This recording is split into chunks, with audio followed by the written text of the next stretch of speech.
Today, making a push for a Syrian ceasefire, talking with the leaders of Saudi Arabia, Qatar, Iran, and Israel.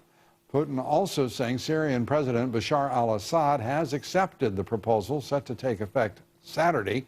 Top military and intelligence officials have already expressed considerable skepticism that Russia will support the deal and implement it.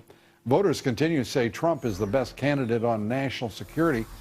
Get this, polling from last night's caucuses in Nevada showed Trump the #1 choice among voters for whom the top issue is terrorism. It's something Trump has been hitting hard on the campaign trail. We're going to build our military so big, so good, so strong, so powerful that nobody is ever going to mess with us, folks.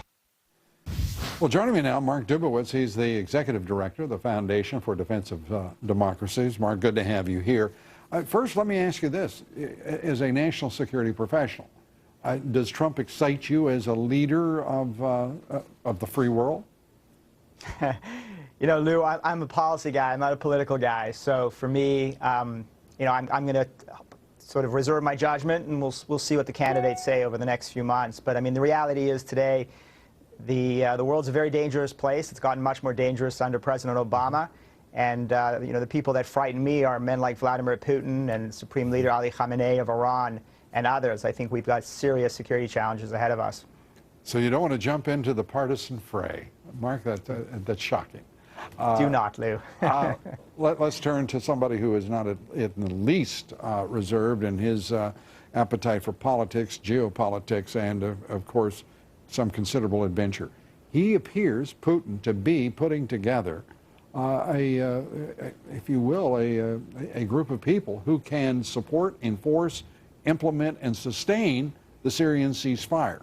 All of the things that's been on the table for 4 years, but this president has run from. Your thoughts?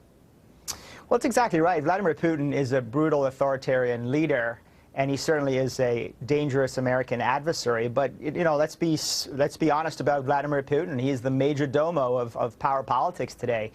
He is a man who follows a very simple principle of power politics that the United States followed for decades but no longer does, which is that he is no better friend, no worse enemy. And he supports these allies like Bashar Assad in Syria.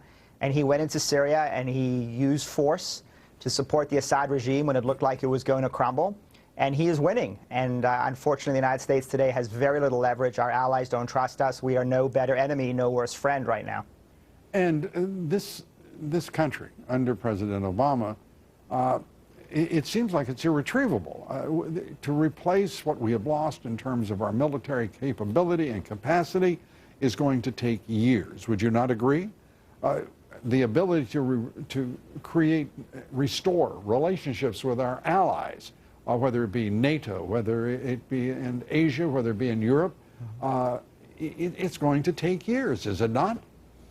Well, I agree with you. President Obama has done considerable damage to our national security.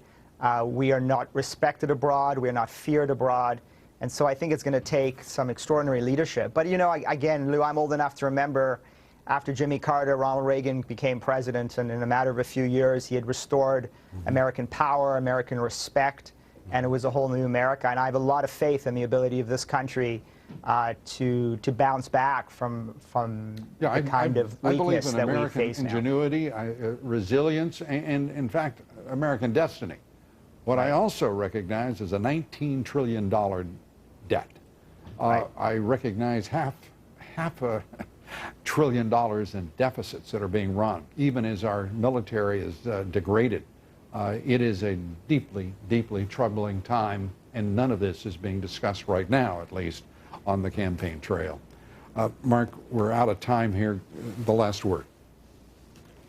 Lou, that's exactly right. I mean, you know, and I want to jump into the partisan fray, but what I want to hear from all the candidates is how are we going to deal with that enormous debt, and how are we going to find the money to pay for an extraordinary military? Because without the United States, this will be a very dangerous world, and we have to restore American greatness and leadership, but that costs a lot of money. And we have to figure out how to do that in a fiscally responsible way. I'd love to hear those ideas from candidates on both sides of the aisle. I think all concerned Americans would, Mark. Thank you so much. Mark Dubowitz. Thanks for having me.